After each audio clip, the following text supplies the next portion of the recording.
दोस्तों, आज हम बात करेंगे थर्ड आई, न्यूरोसाइंस और मेडिटेशन के लिंक के बारे में। देखिए, आप जितनी भी पुरानी फोटोज आप देखेंगे किसी भी संत महात्मा की, तो उनमें ये आँखों के बीच वाले एरिया में और हल्का सा ऊपर जहाँ पर टीका लगाया जाता है, यहाँ से ग्लो निकलता हुआ दिखाया जाता है। और शिव जी के संदर्भ में तो वहाँ पर एक तीसरी आँख दिखाई जाती है। तो अब ये इसको अगर हम साइंटिफिकली समझने की कोशिश करें कि ये क्या चीज़ है, क्या मामला है ये, इसके पीछे अगर हम इसकी डिटेल स्टडी करेंगे तो यहाँ पर ब्रेन की 3 रीजन होती हैं। ये जो बिल्कुल सेंटर में रीजन होती है, मतलब ये थर्ड आई वाली लोकेशन जहाँ पर दिखाई जाती है, उस रीजन का नाम है डोर्सोमीडियल प्रीफ्रंटल कॉर्टेक्स।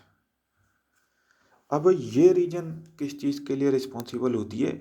यहाँ से हमारी इमोशनल रेगुलेशन कंट्रोल होती है, यहीं से हमारी मोटिवेशन कंट्रोल होती है, और मोटिवेशन में भी स्पेसिफिकली गोल ओरिएंटेड बिहेवियर और विल पावर, अंडरस्टैंडिंग अदर्स, दूसरों को समझना, दूसरों के प्रति हमदर्दी रखना, उसके बाद स्ट्रेटेजिक थिंकिंग, लॉन्ग टर्म सोचना, सेल्फ रिफ्लेक्शन एंड आइडेंटिटी, जो सवाल होते हैं कि मैं क्या हूँ, कौन हूँ, क्यों हूँ, उस तरीके का जो मन में सवाल आता है, तो ये बिल्कुल सेंटर का जो रीजन होता है थर्ड, मतलब उस लोकेशन का, आप इसमें समझिए कि ये वाला जो भी सेंटर का लोकेशन हो गया, ठीक है जी, वो रीजन इसको कंट्रोल करता है। उसके बाद उसके 1 सेंटीमीटर ऊपर का रीजन, उसमें जो अपर साइड का रीजन होता है, उसका नाम है डोर्सोलैटरल प्रीफ्रंटल कॉर्टेक्स। अब ये रीजन, देखिए आप किन किन चीज़ों को कंट्रोल करता है। ये हमारे फोकस एंड अटेंशन कंट्रोल को, हमारे कंसंट्रेट करने की क्षमता, डिसिप्लिन और विल पावर, वर्किंग मेमोरी, जो हम वर्किंग मेमोरी इमिडिएटली नंबर्स याद करने की मेमोरी होती है, इमिडिएटली मतलब इमिडिएटली कोई भी चीज़ याद करने की मेमोरी होती है, जैसे रैम होती है कंप्यूटर में, उस तरीके का जो हम दिमाग में इमिडिएटली कोई नंबर याद रख लेते हैं, वर्किंग मेमोरी। उसके बाद लॉजिकल रीजनिंग, और लॉजिकल रीजनिंग से ही आगे डिराइव होती है एग्जैक्टिव डिसीजन मेकिंग, मतलब ज़िंदगी में यार लॉजिकली सोचना और एग्जैक्टिव डिसीजन मेकिंग पे ही अच्छे से सही फैसले लेना।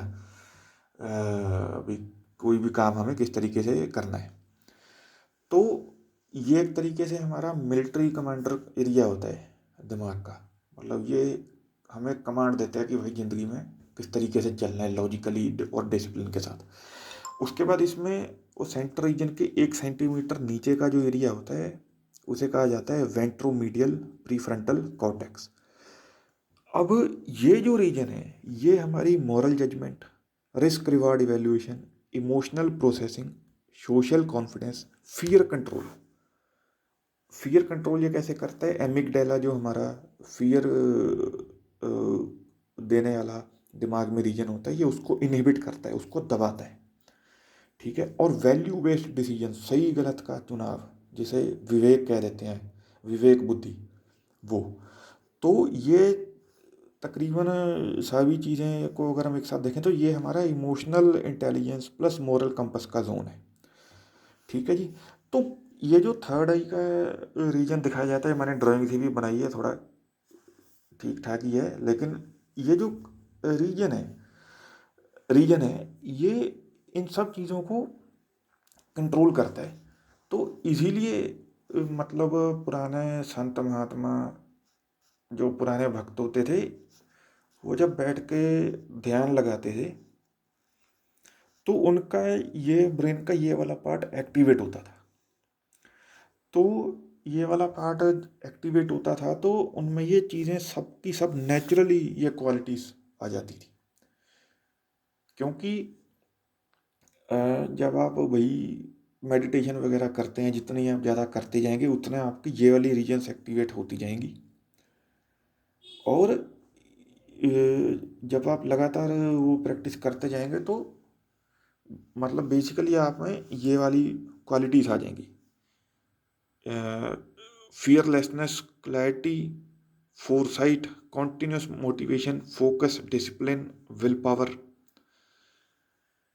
और efficient working memory, logical reasoning, moral clarity and sense of right and wrong, और कामनेस, फोकस, और आप एक पावरफुल और इफेक्टिव इंडिविजुअल बन जाते हैं, ये सब क्वालिटीज़ आने के कारण।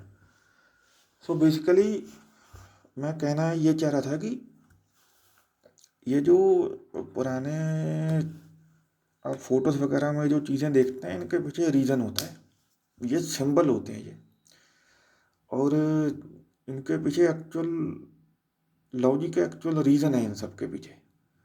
तो मतलब इसलिए ये चीज़ मैंने शेयर की कि मतलब पुरानी फ़ोटोज़ में हम देखते थे कि हमेशा ये माथे के वाले रीजन से लाइट सी निकलती हुई दिखाई जाती है, किसी भी कोई भी गुरु संत किसी की भी फ़ोटो हो, तो उसके पीछे मतलब कारण, एक्चुअल रीज़न ये है। तो ये थी मतलब आज की वीडियो, ये बात शेयर करने का मन हुआ।